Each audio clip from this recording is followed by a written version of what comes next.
ဒီနေ့မနက်မှာဘုရားခင်ကျွန်မရဲ့နှလုံးသားထဲမှာပေးထားတဲ့နှုတ်ကပတ်တော်တစ်ခုကိုကျွန်မပြန်လည်ပြီးတော့အသင်းတော်ကိုဝင်ငှခြင်းတယ်အဲ့ဒီအရာနဲ့ပတ်သက်ပြီးတော့မသွားခင်ယုံဆုံးကျွန်မဒါလေးကိုနည်းနည်းသိစေခြင်းတယ်ကျွန်တော်တို့ယေရှုခရစ်တော်ကိုမိမိရဲ့ကယ်တင်ပါရှင်နဲ့အရှင်သခင်အဖြစ်ယုံကြည်လက်ခံပြီးတဲ့နောက်ပိုင်းမှာကျွန်တော်တို့ဟာဝိညာဉ်နယ်ပယ်ထဲမှာအပြောင်းလဲဖြစ်သွားတယ်ဆိုတဲ့အရာကိုနှုတ်ကပတ်တော်ထဲမှာအတီးလင်းဖော်ပြထားတယ်အမောင်ထဲကနေဘယ်ကိုရောက်လဲအလင်းထဲကိုရောက်တယ်အာမင်ဇာတိနဲ့ဆိုင်တဲ့အရာကနေဝိညာဉ်နဲ့ဆိုင်တဲ့အရာတွေကိုရောက်ရှိလာတာဖြစ်တယ်ဒါပေမဲ့တစ်ခါတည်းကျွန်တော်တို့ကကယ်တင်ခြင်းရပြီးတဲ့နောက်ပိုင်းမှာကျွန်တော်တို့ရဲ့ဆွဲလန်းခြင်းတွေကဘယ်ထဲမှာဖြစ်တတ်တယ်လဲဆိုတော့ငါတို့ကလောကထဲမှာပဲရှိတာပဲဆိုတဲ့အတွေးခေါ်ထဲမှာကျွန်တော်တို့ဂျောင်ပိတ်မိနေတတ်တယ်ဒါကြောင့်ဒီနေ့ဘုရားသခင်ကအမြဲတမ်းသတိပေးတယ်ကျွန်တော်တို့တယောက်ချင်းစီဟာဝိညာဉ်လူဖြစ်တယ်ကိုဗစ်နာမှာရှေ့သူကိုပြောသင်ဟာဝိညာဉ်လူဖြစ်တယ်ဝိညာဉ်သဘောနဲ့ပြည့်စုံနေသူဖြစ်တယ်ဝိညာဉ်တကိုးနဲ့ပြည့်စုံနေသူဖြစ်တယ်ဝိညာဉ်တော်ရဲ့အလေးလာကိုနားလေသဘောပေါက်တော်သူဖြစ်တယ်အာမင်ဟာလေလုယာဒါကြောင့်မို့ကျွန်တော်တို့ရဲ့အတွေးခေါ်ထဲမှာအမြဲတမ်းရှိရမယ့်အရာတစ်ခုကဘာလဲဆိုတော့ငါဟာကယ်တင်ခြင်းရပြီးတဲ့နောက်ပိုင်းမှာငါကဇာတိနဲ့မဆိုင်တော့ဘူးဟာလေလုယာငါတို့ကလောကနဲ့မဆိုင်ဘူးဒီလိုစဉ်းစားရမှာငါတို့ကလောကနဲ့မဆိုင်ဘူးငါတို့လောကထဲမှာတော့ဘုရားကထားတယ်ဒီလောကကိုမှောက်လှန်ဖို့ရန်အတွက် assignment ပေးပြီးတော့ထားတာဒါပေမဲ့ဒီလောကနဲ့ကျမတို့ကနော်ရှင်တွဲပြီးတော့ဒီလောကထဲမှာကျမတို့ကနစ်မွန်းသွားဖို့ရန်အတွက်ဘုရားကကျမတို့ကိုဒီလောကထဲမှာနေရာချတာမဟုတ်ဘူးဒါကိုယုံစုံနားလေစေခြင်းနဲ့ကျမတို့ကိုဘုရားသခင်ကဘယ်လိုနေရာမှာချထားတယ်လဲဆိုတော့မြေကြီးနဲ့မဆိုင်တဲ့မြေကြီးရဲ့အထက်ကောင်းကင်ရဲ့အထွတ်မှာကျမတို့ကိုနေရာချထားတယ်တဲ့အခွင့်တကောအာနာဇက်အားလုံးရဲ့အထက်အထွတ်မှာကျမတို့ကိုထားထားတာဖြစ်တယ်အာမင်အဲ့ဒါကကျမတို့ရဲ့ဖြစ်ခြင်းအဲ့ဒါကကျမတို့ရဲ့တန်ဖိုးအဲ့ဒါကကျမတို့ရဲ့ original ဘုရားသခင်ထားထားတဲ့နေရာဖြစ်တယ်ဒါကြောင့်ကိုမြင်တဲ့အခါမှာဘယ်လိုမြင်ရမလဲဆိုတော့ငါကမြေကြီးရဲ့အထက်မှာရှိတော်သူဖြစ်တယ်ငါဟာကောင်းကင်တကိုးရဲ့အထက်မှာရှိတော်ပုဂ္ဂိုလ်ဖြစ်တယ်အခွင့်အာဏာအားလုံးကိုယေရှုခရစ်တော်ခံရတဲ့အတွက်ကြောင့်မလို့ငါဟာယေရှုပိုင်ဆိုင်သောအခွင့်အာဏာအားလုံးကိုပိုင်ဆိုင်သောပုဂ္ဂိုလ်ဖြစ်တယ်အာမင်အဲ့တော့ဒီလိုမျိုးကျမတို့ရဲ့အတွေးခေါ်ထဲမှာစတင်ပြီးတော့စဉ်းစားတွေးခေါ်တတ်ပြီးနှုတ်ကပတ်တော်ကိုအတွေးခေါ်ထဲမှာစတင်ပြီးတော့ဆင်ခြင်လိုက်ပြီးဆိုရင်ကျမတို့ဒီနေ့ဒီလောကမှာအသက်ရှင်တဲ့ပုံစံပြောင်းလဲလာလိမ့်မယ်ဟာလေလုယာကျမတို့ရဲ့လှုပ်ဆောင်ချက်တွေပြောင်းလဲလာလိမ့်မယ်အာမင်အဲ့တော့တမန်ကျမ်းစာထဲမှာပြန်ပြီးတော့ကြည့်လိုက်တဲ့အခါမှာယောဟန်ခရစ်အခန်းကြီး16ခန်းငယ်12ကနေ73မှာဒီလိုပြောထားတယ်ယေရှုခရစ်တော်ကသူ့ရဲ့တပည့်တော်တွေကိုပြောခဲ့တာဖြစ်တယ်ဒါလေးကိုဖတ်ရအောင်သင်တို့အားငါပြောစရာစကားအများရှိတော်လေသင်တို့သည်ယခုမခံနိုင်ကြရပြီအဲ့ယေရှုကသူ့ရဲ့တပည့်တော်တွေကိုဘာပြောလဲဆိုတော့ငါမှမင်းတို့ကိုသင်ပေးခြင်းတဲ့အရာကောင်းကင်နဲ့ဆိုင်တဲ့အရာဖွင့်ပြချက်တွေအများကြီးကြံနေသေးတယ်တဲ့ဒါပေမဲ့ငါပြောလိုက်မယ်ဆိုရင်မင်းတို့ရဲ့အတွင်းထဲမှာခံနိုင်ရခြင်းရှိမှာမဟုတ်ဘူးတဲ့လက်ခံနိုင်တဲ့ capacity လို့ခေါ်တဲ့ခံတဲ့ခွက်မကျယ်ဝန်းသေးဘူးအတွေးခေါ်မကျယ်ဝန်းသေးဘူးနှလုံးသားမကျယ်ဝန်းသေးဘူးလို့ပြောနေတာဘာကြောင့်လဲဆိုတော့ဒီမှာဆက်ပြီးတော့ပြောထားတယ်တမန်တရားနဲ့ဖတ်ပါဦးပြည့်စုံသောဝိညာဉ်တော်သည်ရောက်လာသောအခါတမန်တရားကိုသင်တို့အားအကျွမ်းမဲ့တွင်တင်ပြသလိမ့်မည်ဟာလေလုယာအဲ့တော့ခုနကလေးတွေလည်းတန်ရှင်သောဝိညာဉ်တော်နဲ့ဆိုင်တဲ့ကျမ်းစာကိုဝိညာဉ်တော်ဘုရားရဲ့လှုပ်ဆောင်ချက်ကိုအစအဆုံးဆိုသွားတဲ့အခါမှာကျွန်မ shock ရတယ်ဘာဖြစ်လို့လဲဆိုတော့ရိုးရိုးသားသားဝန်ခံရမယ်ဆိုရင်ဒီနေ့မနေ့မှသူတို့အဲ့ဒီကျမ်းစာဆိုလိုက်မယ်လို့ကျွန်မမသိထားပါဘူးဒါကြောင့်မလို့ကျွန်မအောက်ကနေပြီးတော့ဝိညာဉ်တော်ဘုရားအလုပ်လုပ်တဲ့အရာကိုအော်မိန်မောနေုံကလွဲပြီးတော့ကျွန်မဘာမှမတတ်နိုင်ခဲ့ဘူးဘာဖြစ်လို့လဲဆိုတော့ကျွန်မကဒီနှုတ်ကပတ်တော်ကိုနော်ဝင်ငါဖို့ရန်အတွက်ဝိညာဉ်တော်ဘုရားကကျွန်မကိုတနေ့ကမှနိုးဆိုတာတခြားသောအရာကိုကျွန်မဝင်ငါဖို့ရန်အတွက်နှုတ်ကပတ်တော်တစ်ခုရှိပြီးသားဖြစ်တယ်ဒါပေမဲ့ဝိညာဉ်တော်ဘုရားကကျွန်မတို့လိုအပ်တဲ့အချိန်မှာလိုအပ်တဲ့အရာကိုအချိန်ကိုက်အချိန်မီဖွင့်ပြတော်ဘုရားဖြစ်တယ်အာမင်အဲ့ဒီနေရာမှာဘုရားကဘာပြောလဲဆိုတော့ယေရှုကငါပြောမယ့်စကားကိုမင်းတို့လက်ခံနိုင်တဲ့နော်အခြေအနေမရှိသေးဘူးဘာဖြစ်လဲဆိုမင်းတို့အထဲထဲမှာတန်ရှင်းသောဝိညာဉ်တော်ဘုရားကိုမရသေးလို့တဲ့ဘုရားသခင်ရဲ့နက်နဲခြင်းကိုနားလည်နိုင်ဖို့ရန်အတွက်ဘုရားသခင်ရဲ့နော်ဖွင့်ပြချက်တွေကိုသဘောပေါက်သွားဖို့ရန်အတွက်အဓိကလှုပ်ဆောင်ပေးတဲ့ပုဂ္ဂိုလ်ဟာတန်ရှင်းသောဝိညာဉ်တော်ဘုရားဖြစ်တယ် အာမင်အဲ့ဒီတန်ရှင်းသောဝိညာဉ်တော်ဖခင်ကိုရတဲ့အချိန်ကြမှာတပည့်တော်တွေကယေရှုဘာပြောတယ်လဲဆိုတဲ့အရာကိုနားလည်တာတဲ့သူတို့ယေရှုကိုတော့ရကြပါတယ်ယေရှုခရစ်တော်နဲ့ယဉ်နီးကြပါတယ်ဒါပေမဲ့တန်ရှင်းသောဝိညာဉ်တော်ဖခင်ရဲ့ဝိညာဉ်ကိုသူတို့မရသေးတဲ့အခါမှာယေရှုခရစ်တော်ထပ်ပြောမယ့်အရာဖခင်ရဲ့နက်နဲခြင်းကိုသူတို့လက်ခံနိုင်တဲ့အတွေးခေါ်ဉာဏ်ပညာနှလုံးသားမရှိကြဘူးဒါကိုယုံဆုံးနားလေစေချင်တယ်ဒါပေမဲ့အခုဒီမှာရှိတဲ့မိသားစုဝင်တယောက်ချင်းစံဟာသခင်ယေရှုခရစ်တော်ကိုမိမိရဲ့ကယ်တင်ပါရှင်နဲ့အရှင်သခင်အဖြစ်ယုံကြည်လက်ခံပြီးပြီလားယုံကြည်လက်ခံပြီးပြီဆိုဘသူရဲ့ဝိညာဉ်ကိုရလဲကျင်းသေးလားသင်ဘသူရဲ့ဝိညာဉ်ကိုရလဲဖခင်သခင်ရဲ့ဝိညာဉ်တော်လို့ခေါ်တဲ့တန်ရှင်းသောဝိညာဉ်တော်ကိုသင်ကခဏတစ်ဖြုတ်ရတာလားအပိုင်ရတာလားခဏတစ်ဖြုတ်ရတာလားအပိုင်ရတာလားအပိုင်ရတာဖြစ်တယ်အာမင်ဒါမဲ့ဖခင်ရဲ့ဝိညာဉ်တော်ကိုအပိုင်ရရဲ့သားနဲ့တချို့သောသူတွေရဲ့အသက်တာထဲမှာဖွင့်ပြလဲနားမလဲသဘောပေါက်မပေါက်တဲ့သူတစ်မျိုးကြံသေးတယ်တဲ့ဟယ်လိုယေရှုခရစ်တော်တန်ရှင်းသောယေရှုခရစ်တော်ရဲ့ဝိညာဉ်ဖြစ်တဲ့တန်ရှင်းသောဝိညာဉ်တော်ဖခင်ကကျမတို့အထဲထဲမှာတစိတ်ခတ်ခြင်းအထဲထဲမှာကျင်းဝတ်ခြင်းကိုကျမတို့ခံလျက်နဲ့ဒီနေ့ဖခင်ထပ်ပြီးတော့ဖွင့်ပြနေတဲ့အရာတွေကိုနားမလည်နိုင်တဲ့လူတစားကြံသေးတယ်တဲ့နှုတ်ကပတ်တော်ကျမသွားမယ်နှုတ်ကပတ်တော်မရောက်သေးဘူးနော် intro ပဲရှိသေးတယ်ကိုရိန္သုဩဝါဒစာပထမစာဆောင်အခန်းကြီး2အခန်းငယ်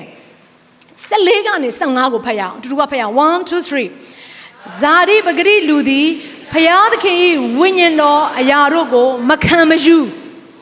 ထိုအရာတို့သည်မိုက်သောအရာဖြစ်သည်ဟုထင်တတ်၏ထိုအရာတို့ကိုဝိညာဉ်အားဖြင့်သာပိုင်းခြား၍နားလည်နိုင်သောကြောင့်ဇာတိပဂရိလူသည်နားမလည်နိုင်ကြဲကြဲလေးဝိညာဉ်လူမူကားထိုအရာအလုံးစုံတို့ကိုပိုင်းခြား၍နားလည်တတ်၏သို့တော်လည်းထိုလူကိုအဘယ်သူမျှပိုင်းခြား၍မသိနိုင် It's very deep ဖခင်ကဘာပြောနေဆိုဇာတိအကြောင်းကိုပဲစဉ်းစားဇာတိထဲမှာပဲမွေ့လျော်ဇာတိအတွက်ပဲအသက်ရှင်နေတဲ့သူတွေကတော့တဲ့ဝိညာဉ်တော်နဲ့ဆိုင်တဲ့အရာကိုလက်ခံနိုင်မှာမဟုတ်ဘူးတဲ့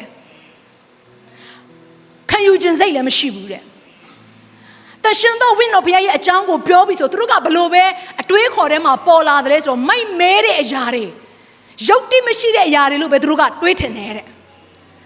အဲ့ဒီနေ့ကိုစမ်းစစ်ရအောင်ဟာလေလုယာဒီဟာတရှင်သောဝိညာဉ်တော်ဘုရားနဲ့ဆိုင်တဲ့အရာကိုလက်ခံနိုင်ဖို့ရန်အတွက်တဲ့မှာ capacity လို့ခေါ်တဲ့နှလုံးသားမရှိသေးဘူးအတွေးခေါ်ပြင်ဆင်မှုမရှိသေးဘူးဆိုတင့်ကိုတင်စင်ကြင်ဖို့အတွက်အရေးကြီးနေပြီနှုတ်ကပတ်တော်ကတင့်ကိုပြောနေတယ်ဇာတိနဲ့ဆိုင်တဲ့အရာတွေထဲမှာပဲသင်မွန်းနေပြီလားဒီနေ့နှုတ်ကပတ်တော်ကသင်ကိုသတိပေးနေတာဖြစ်တယ်အာမင်ဇာတိနဲ့ဆိုင်တဲ့သူကိုတွားပြီးတော့သင်မယ်ဆိုလို့ရှိရင်သူကဘလို့ပုံစံဖြစ်နေမလဲဆိုတော့နှစ်ကလေးလေးကို theology နဲ့ဆိုင်တဲ့နှုတ်ကပတ်တော်ကိုအကြီးအကျယ်သင်ချပေးတယ်လို့ဖြစ်နေလိမ့်မယ်သူ့ရဲ့အတွေးခေါ်ကမလိုက်နိုင်ဘူးသူနားမလည်နိုင်ဘူးသူစိတ်မဝင်စားဘူးဒီနေ့စီးရီးအသင်းတော်ထဲမှာရှိနေတဲ့ညီကောင်မောင်မများ online ပေါ်မှာကြည့်နေတဲ့ညီကောင်မောင်မများသင်ဟာဝိညာဉ်ပဂတိလူဖြစ်တယ်အာမင်ဒါကြောင့်ခုကျွန်မပြောနေတဲ့အရာကိုဝိညာဉ်တော်ဘုရားကသင်ကိုဖွင့်ပြနေတာဖြစ်တယ်ဒီအခန်းထဲကသင်မထွက်သွားဘူးဆိုတဲ့သဘောတရားကသင်ဟာဝိညာဉ်လူဖြစ်ကြောင်းကိုပုံသက်သေနဲ့နော်ဒီနေ့သက်သေထူလိုက်ခြင်းပဲဖြစ်တယ်ဟာလေလုယာဒါကြောင့်ဒီနေရာမှာဘုရားကဘာပြောထားလဲဆိုတော့ဝိညာဉ်လူကတော့တဲ့ဝိညာဉ်တော်ဘုရားဖွင့်ပြတဲ့အရာအလုံးကိုပိုင်းခြား၍နားလေတယ်တဲ့ဘာပြောနားလေနေတာ तू ကရောက်နေတာအာမင်ထိုလူကိုအဘယ်သူမျှပိုင်းခြား၍မသိနိုင်ဒါပေမဲ့အခြားသောဇာတိနဲ့ရှင်တဲ့ဒီလောကအကြောင်းကိုပဲစဉ်းစားဒီလောကထဲမှာပဲမွေ့လို့ဒီလောကနဲ့ဆိုင်တဲ့အရာအတွက်ပဲအသက်ရှင်နေတဲ့ပုံကိုယ်တွေကတော့တဲ့ဝိညာဉ်တော်နဲ့တွာလာတဲ့သူတွေကိုဘယ်တော့မှခံမှန်းလို့မရဘူးတဲ့ unpredictable ဝိညာဉ်နဲ့ပဲအကြောင်းကိုပဲစဉ်းစားနေဆိုပါစို့မနဲ့မိုးလင်းလာတာနဲ့ကျွန်တော်တို့အတွေးခေါ်ကိုပြောင်းကြည့်မယ်ငါဟာတန်ရှင်သောဝိညာဉ်တော်နဲ့ဖြည့်ခြင်းကိုခံရတဲ့ပုဂ္ဂိုလ်ဖြစ်တယ်ဒီလိုစဉ်းစားမယ်ဟာလေလုယာတန်ရှင်သောဝိညာဉ်တော်ရဲ့အသီးတွေနဲ့ငါပြည့်စုံတယ်တန်ရှင်သောဝိညာဉ်တော်ဖျားသဘောတွေနဲ့ငါပြည့်စုံတယ်တန်ရှင်သောဝိညာဉ်တော်ဖျားရဲ့တကိုးနဲ့ငါပြည့်စုံတယ်ဆိုတော့အတွေးခေါ်နဲ့သင်ကထလာအဲ့ဒီသဘောနဲ့ပဲငါပြည့်စုံခြင်းနဲ့ဆိုတော့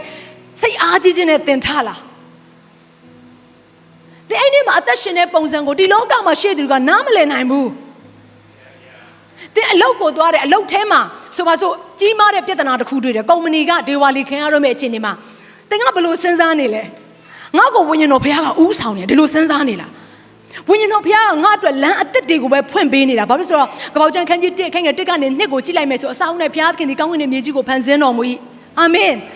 တခါတည်းနဲ့ရရက်ကိုမောင်မိုက်ဖုံးလွှမ်းတဲ့အခါမှာတရှင်သောဝိညာဉ်တော်ဟာရေမျက်နှာပြင်ပေါ်မှာလှုပ်ရှားတယ်ဆိုပြီးတော့ဖန်ဆင်းခြင်းအစကိုသင်တွေ့ရလိမ့်မယ်ဒါကြောင့်တရှင်သောဝိညာဉ်တော်ဘုရားကငါ့ကိုဥဆောင်နေတဲ့အတွက်ကြောင့်မလို့မောင်မိုက်တဲ့အရက်ကိုငါသွားလို့ရှိရင်လေတရှင်သောဝိညာဉ်တော်ဘုရားကထိုးမောင်မိုက်တဲ့အရက်မှာအလင်းကိုငါအတွက်ဖြစ်ပေါ်စေအောင်မယ်ဆိုတဲ့အတွေးခေါ်သူ့ထဲမှာအပြည့်ရှိနေတယ်ဟာလေလုယာဒါပေမဲ့ဇာတိပဂရိလူကသူ့ကိုလှမ်းပြီးတော့ကြိလိုက်တဲ့အခါမှာနားမလည်နိုင်ဘူးဘာဖြစ်လို့မြောက်ကြွဖြစ်နေရလဲဘာဖြစ်လို့ငြိမ်သက်ဖြစ်နေရလဲဘာဖြစ်လို့ငါတို့တုံလောက်တယ်လို့မတုံလောက်တာလဲဘာဖြစ်လို့ငါတို့အပြစ်တင်တယ်လို့အပြစ်မတင်တာလဲငါဘာဖြစ်လို့ငါတို့ညှီးတွားတယ်လို့မညှီးတွားတာလဲဇာတိပဂတိလူကဝိညာဉ်ပဂတိလူကိုလုံးဝနားမလည်နိုင်ဘူးအာမင်ဒါကြောင့်ဒီနေရာမှာကျွန်မသဘောပေါက်စေခြင်းတဲ့အရာတစ်ခုကဝိညာဉ်တော်ဖခင်ကိုဒီနေ့ကျမတို့ကိုပေးတယ်ဆိုတဲ့အရာကကျမတို့အကျိုးအလို့ငါဒီနေ့ဖခင်ကပေးထားတာဖြစ်တယ်ဖခင်ကမကောင်းရင်မပေးဘူးကောင်းတာပဲပေးတယ်အဲ့ဒါကိုသဘောပေါက်ဖို့ရတဲ့ဖြစ်တယ်ဒါပေမဲ့ဒီခေတ်မှာအသင်းတော်တော်တော်များများရဲ့အတွေးခေါ်ထဲမှာရှိတဲ့အရာကတရှင်သောဝိညာဉ်တော်ဘုရားကိုနာမည်တော့သုံးပါတယ်ဘယ်အချိန်မှလဲဆိုတော့ benediction ကောင်းကြီးပေးတဲ့ခါမှာသုံးတယ်ဒါပေမဲ့ကျန်တဲ့အချိန်မှာတော့တရှင်သောဝိညာဉ်တော်ဘုရားရဲ့လှုပ်ဆောင်ချက်တွေဝိညာဉ်တော်ဘုရားရဲ့နည်းနည်းခြင်းတွေကိုဖွင့်ပြပြောဆိုဖို့ရတဲ့ဝန်လေးသွားပြီဆိုရင်ဒီနေ့ကျွန်မနားလေးစီခြင်းနဲ့အဲ့ဒီအသင်းတော်ထဲမှာဝိညာဉ်တော်ဘုရားနဲ့ဆိုင်တဲ့အသက်ပြုပြင်ခြင်းတွေဖန်ဆင်းခြင်းတွေရပ်တန့်သွားလိမ့်မယ်ဝိညာဉ်တော်ဘုရားမရှိတဲ့အရာမှာအသက်ရှင်ခြင်းမရှိဘူးဝိညာဉ်တော်ဘုရားရှိတဲ့အရာမှာအသက်ရှင်ခြင်းရှိတယ်အာမင်ဒါကြောင့်မလို့ခုနကလေးတွေဆိုသွားတယ်တစ်ကောအခန်းကြီး7အခန်းငယ်9မှာဒီလိုပြောတယ်ကောင်းသောအကျိုးအလိုငါသာဝိညာဉ်တော်ကိုလူအသီးသီးတို့အားထင်ရှားစွာပေးတယ်တဲ့မထင်မရှားမပေးဘူးထင်ရှားစွာပေးတယ်ဝိညာဉ်တော်ဘုရားနဲ့တကယ်ပြေဝနေတဲ့သူရဲ့အတ္တထဲမှာဝိညာဉ်တော်ဘုရားနဲ့ပြေဝကြောင်းထင်ကိုထင်ရှားတယ်အာမင်သူရဲ့အတ္တထဲမှာဝိညာဉ်တော်ဘုရားရဲ့လှုပ်ဆောင်ချက်တွေကိုမြင်နေရတယ်ဝိညာဉ်တော်ဘုရားနဲ့ဆိုင်တဲ့အပြုအမူတွေကိုသူ့ရဲ့အတ္တထဲမှာမြင်ရတယ်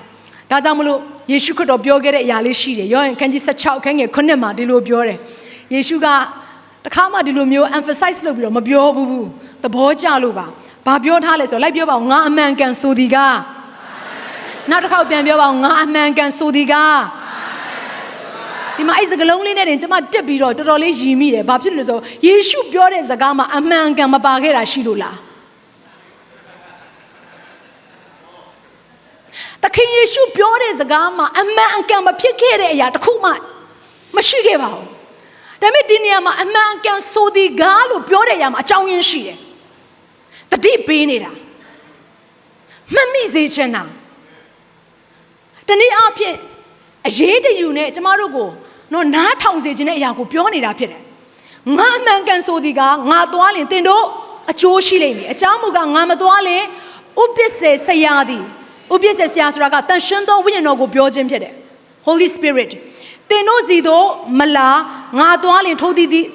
သည်သင်တို့စီတို့ငါဆေလို့မီအဲ့ဒီမှာဘာကိုပြောနေရလဲသူအဓိကပြောခြင်းတဲ့အရာက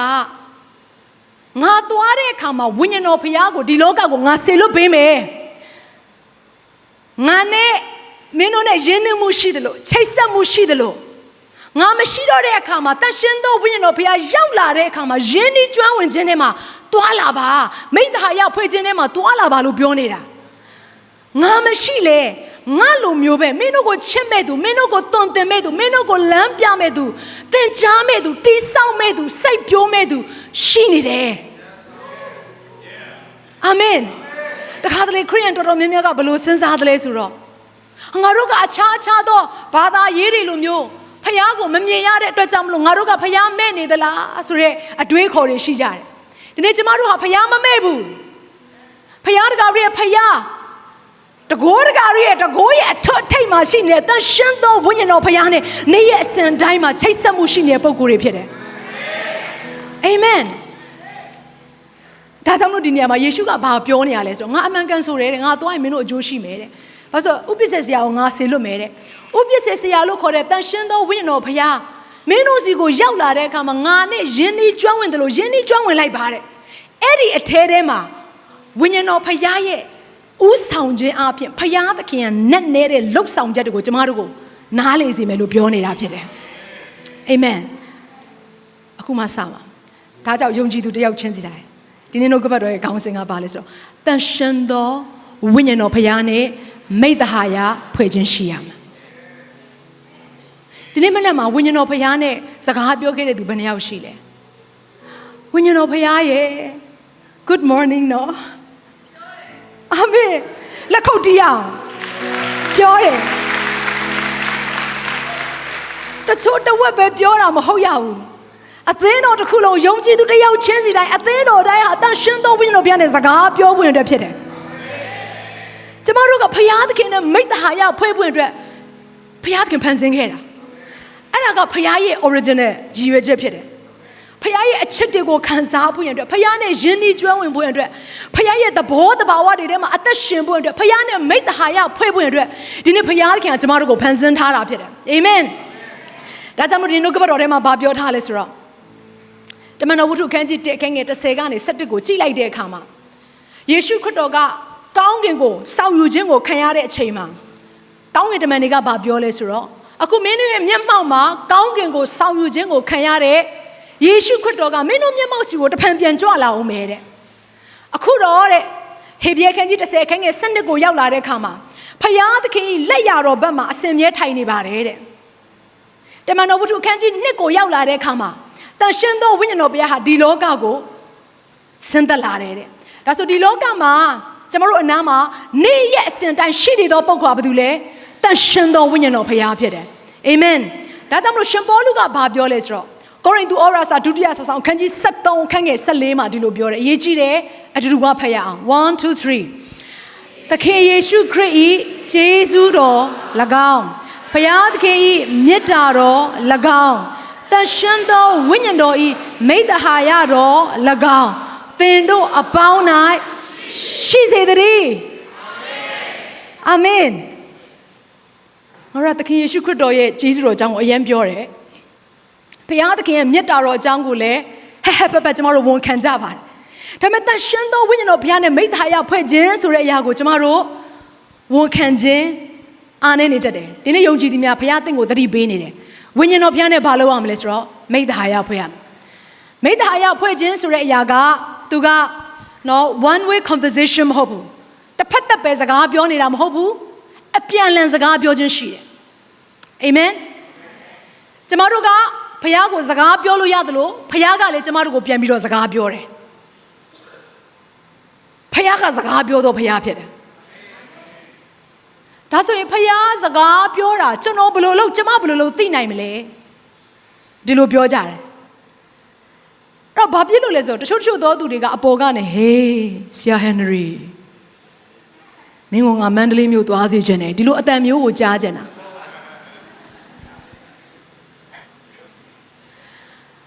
ဒီနေ့နှုတ်ကပတ်တော်ထဲမှာဘယ်လိုပြောထားလဲဆိုတော့မီးထဲမှာတဲ့လေထဲမှာတဲ့လေပြင်းပုံတိုင်းထဲမှာတဲ့ဖယားသခင်မရှိဖယားရဲ့ဝိညာဉ်တော်ဖယားသခင်မရှိဘူးတဲ့တိုးညင်းသောအတန်နဲ့ဖယားကစကားပြောတယ်တဲ့ဘလို့စကားပြောတာလဲတိုးညင်းသောအတန်အဲ့တိုးညင်းသောအတန်ဖယားရဲ့စကားအတန်ကိုဟေပြဲထဲမှာသူကဘလို့ပြောထားလဲဆိုတော့daughter voice တဲ့သမီးလေးရဲ့အတန်ဖယားရဲ့အတန်ကတနည်းအားဖြင့်အဲ့မှာ son voice လို့မပြောထားဘူးเนาะသူ့ရဲ့နှိုင်းရှင်ချက်ကိုကျွန်မသဘောကျတာသားလေးတစ်ယောက်ရဲ့သားငယ်လေးတစ်ယောက်ရဲ့အတန်လို့မပြောဘဲနဲ့သမီးငယ်လေးတစ်ယောက်ရဲ့အတန်တဲ့အဲ့တော့ဆိုလိုတဲ့အရာကနူးညံ့မှုအပြည့်ရှိနေတယ်ညံတာမှုအပြည့်ရှိနေတယ်ကျွန်မမှာသားသမီး3ယောက်ရှိတယ်သား2ယောက်စကားပြောရင်မမီ I want this I want that သားဒါလို့ခြင်းနဲ့ကျွန်တော်ဒါလို့ခြင်းနဲ့ဒီလိုပုံစံပြောတာသမီးလေးကြောင့်အဲ့လိုမပြောဘူးဘယ်လိုပြောလဲဆိုတော့မမီ can I have this သမီးဒါလေးရလို့ဝယ်လို့ရနိုင်မလားညင်ညင်တတလေးနဲ့ပြောတာဖခင်ကကျမတို့ရဲ့အတွဲဝိညာဉ်ထဲမှာညင်ညင်တတစကားပြောတဲ့ဖခင်ဖြစ်တယ်ဒါဆိုကျမတို့ကဘာဖြစ်လို့ဖခင်ရဲ့စကားပြောတဲ့ကိုမကြားသလဲဆိုတော့စူညံမှုတွေထဲမှာနေလို့ပေါ့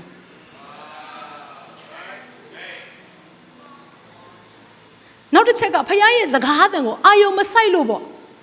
ဒါကြောင့်မကြားရတာလေပြီးနောက်တစ်ချက်ကဘာလဲဆိုတော့ဖခင်ရဲ့စကားအသံကိုမမှတ်မိလို့စာရန်စီကလာတာလားငါစိတ်ပဲထင်နေတာလားဒါမှမဟုတ်အဲ့လိုအတွေးခေါ်တွေဝင်လာဘူးလားဖခင်စီကလာတာမှဟုတ်ရဲ့လားအဲ့ဒါကဘာကြောင့်လဲဆိုတော့ဖခင်ရဲ့စကားအသံကိုမမှတ်မိလို့ဖြစ်တယ်ကဲဆိုပါစို့ဥပမာတစ်ခုပေးမယ်သမီးနဲ့ချစ်ထွက်လာပါအောင်လက်ခုပ်တီးပြီးတော့ကြိုးဆိုပါအောင်โอเคဆရာဟန်နရီတက်လာပါအောင်โอเคသမီးနဲ့ချစ်ကဟိုဘက်လက်โอเคဆရာကျမဘေးနားမှာမတည့်ရအဲ့တော့သမီးနဲ့ချစ်ကိုအတန်တန်ပေးမယ်ကျွန်တော်သို့မဟုတ်ကျမဆိုတဲ့အတန်ပေးမယ်ဘယ်သူလဲဆိုတာနာမည်နဲ့ပြောပေးအဆင်ပြေလားအဆင်ပြေနော်လှည့်မကြည့်နဲ့ကျွန်တော်သို့မဟုတ်ကျမဆိုတဲ့အတန်ကိုကြားလိမ့်မယ်နာမည်လေးပြောပေးကျွန်တော်အဲ့ဒါဘယ်သူလဲဆရာဟင်နရီကျွန်တော်လို့ပြောတဲ့အခါမှာ तू ကလေဘယ်ကျွန်တော်လဲကျွန်တော်ဆိုတာဘယ်ရလဲကျွန်တော်ဆိုတာဘယ်တယောက်လဲပြောလားဘာဖြစ်လို့လဲဆရာရဲ့အတန်ကို तू ရင်းနှီးနေလို့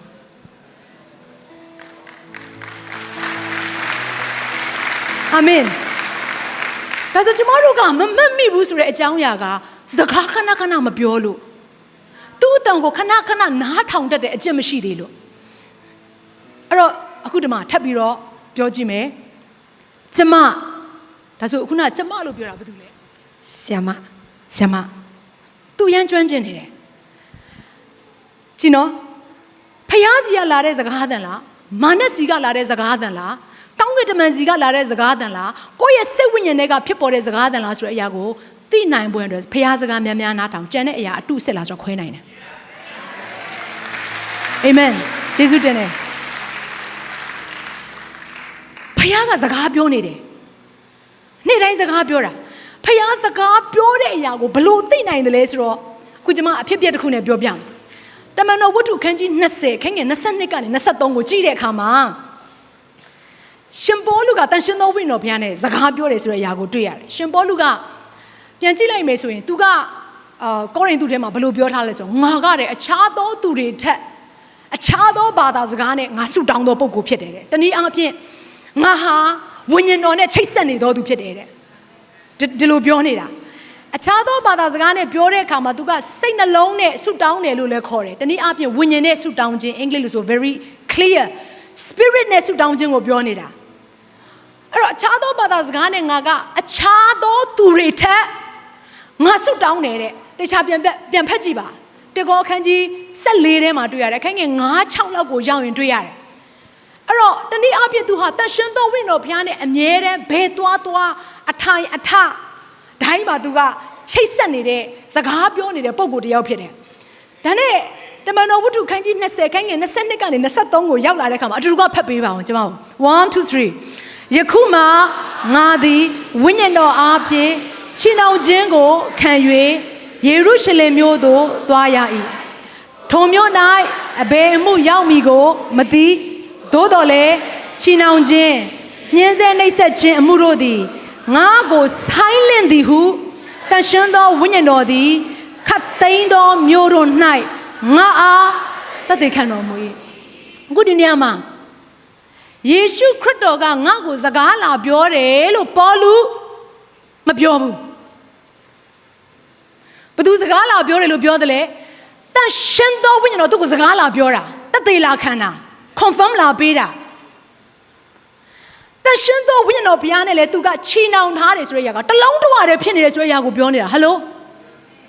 ဘုရားနဲ့စကားပြောတဲ့သူဝိညာဉ်တော်ဘုရားနဲ့ချိတ်ဆက်တဲ့သူကအမြဲတမ်းဝိညာဉ်တော်ဘုရားနဲ့တသဘောတည်းဖြစ်နေတယ်သူ move ကို move ပဲသူက stop ဆိုရင်ကို stop ပဲဒီလိုသဘောမျိုးဖြစ်နေတာအဲ့တော့ရှင်ပေါလုကဘလို့တောင်စကားပြောတယ်ဆိုတော့ခတ်သိမ်းသောမြို့တို့၌စကားပြောတာThe city အသင်းတော်တွေကိုလာမှဝိညာဉ်တော်မြစ်ကြီးနားအသင်းတော်ကတခုခုငါရောက်သွားတဲ့အသင်းတော်ဆိုလို့ရှိရင်တော့ဒါဝိညာဉ်တော်မဟုတ်တော့ဘူးဒီလိုမဟုတ်ဘူးရှင်ပေါလုကအာမင်အမေရိကရောက်မှဝိညာဉ်တော်ငါကတော့ကရင်ပြည်နယ်ရောက်ရင်နော်ဝိညာဉ်တော်မဟုတ်တော့ဘူးဆိုတဲ့သဘောတဘာဝမဟုတ်ဘူးဘယ်မြို့ဘယ်ရောက်ရှင်ပေါလုဟာဝိညာဉ်တော်နဲ့ချိတ်ဆက်ထားတဲ့ပုဂ္ဂိုလ်ဖြစ်တယ်တင်ချိတ်ဆက်ထားပြီလား ဘာဖြစ်လို့လဲဆိုဝိညာဉ်တော်ဘုရားနဲ့မိတ္တဟာယဖွဲ့တဲ့သူစကားပြောတဲ့သူရဲ့အထဲထဲမှာဘာဖြစ်လဲဆိုတော့ကြိုသိနိုင်ခြင်းကိုပေးတယ်ကျမ်းစာထဲမှာဘယ်လိုဖြစ်ဆိုအရှိကိုရောက်သွားတဲ့မြို့တွေမှာဘာဖြစ်မလဲဆိုတော့ငါရဲ့ဇာတိနေနဲ့တော့ငါမသိဘူးတဲ့ဇာတိအတွေးခေါ်နဲ့ငါမသိနိုင်ဘူးတဲ့ဒါပေမဲ့တဲ့အရှိမဖြစ်လာမဲ့အရာကိုဝိညာဉ်တော်ဘုရားကငါ့ကိုဖော်ပြတယ်တဲ့ကြိုသိနိုင်တဲ့ revelation ကိုဝိညာဉ်တော်ဘုရားကပေးတယ်ဒါဆိုအနာဂတ်နဲ့ဆိုင်တဲ့အရာတွေမှာဒုက္ခရောက်မဲ့အရာပဲဖြစ်ဖြစ်အောင်မြင်တဲ့အရာပဲဖြစ်ဖြစ်တင့်ကိုဘုရားကဝိညာဉ်တော်ဘုရားကဖွင့်ပြခြင်းတယ်ဒါဆိုဒုက္ခနဲ့ဆိုင်တဲ့အရာကိုဖွင့်ပြမယ်ဆိုရင်ဘာအတွက်ဖွင့်ပြမယ်ထင်တယ်လဲခံနိုင်ခြင်းရှိဖို့ကြိုတင်ပြင်ဆင်တတ်ဖို့ဉာဏ်ပညာနဲ့အနာဂတ်ကိုတွာလာနိုင်ဖို့ဟာလေလုယာဖခင်ပေါ်မှာသစ္စာရှိခြင်းနဲ့ဆက်ပြီးတော့လိုက်နိုင်ဖို့အတွက်ဖခင်ကတင့်ကိုဝိညာဉ်တော်ဘုရားအဖြစ်ဖွင့်ပြနေတာဖြစ်တယ်အာမင်တခါတလေယုံကြည်သူတွေကဝိညာဉ်တော်ဘုရားနဲ့မချိတ်ဆက်တဲ့အခါမှာဒုက္ခပြဿနာကြုံလာတော့ဖခင်သခင်ဘာဖြစ်လို့ကျမကိုဒီလိုဒုက္ခပေးတွေ့တာလဲဆိုတော့ complain တွေတက်လာတယ်အမှန်တော့ဝိညာဉ်တော်ဘုရားနဲ့ချိတ်ဆက်ထားတဲ့သူကကြိုသိပြီးတော့ကြိုပြင်ဆင်ပြီးတော့ဒုက္ခထဲမှာမှောင်မိုက်ဖုံးလွှမ်းနေတဲ့အချိန်မှာသူတစ်ပါးနဲ့မတူတဲ့အလင်းကိုထုံးလင်းနိုင်တဲ့အခွင့်ကိုဝိညာဉ်တော်ဘုရားကပေးတယ်ဟာလေလုယာဒါကြောင့်သင်ဝိညာဉ်တော်ဘုရားနဲ့မိတ္တဟာယဖွဲ့ဖို့အတွက်လိုအပ်နေတယ်ကျမနေ့တိုင်းဘာလုပ်လဲသိလားမနက်မိုးလင်းတာပဲဖြစ်ဖြစ်နေ့ခင်းပဲဖြစ်ဖြစ်ညပဲဖြစ်ဖြစ်တရေနိုးပဲဖြစ်ဖြစ်ကျမဘာလို့ဆိုဝိညာဉ်တော်ဘုရားသမီးကိုဖြည့်ပါဝိညာဉ်တော်ဘုရားသမီးကိုဦးဆောင်ပါဝိညာဉ်တော်ဘုရားသမီးကိုစကားပြောပါဝိညာဉ်တော်ဘုရားကိုရဲ့တကိုးနဲ့သမီးကိုဖြည့်ပါဒီလိုပြောတယ်တရားဟောမဲ့ချိန်လဲဒီအတိုင်းပဲ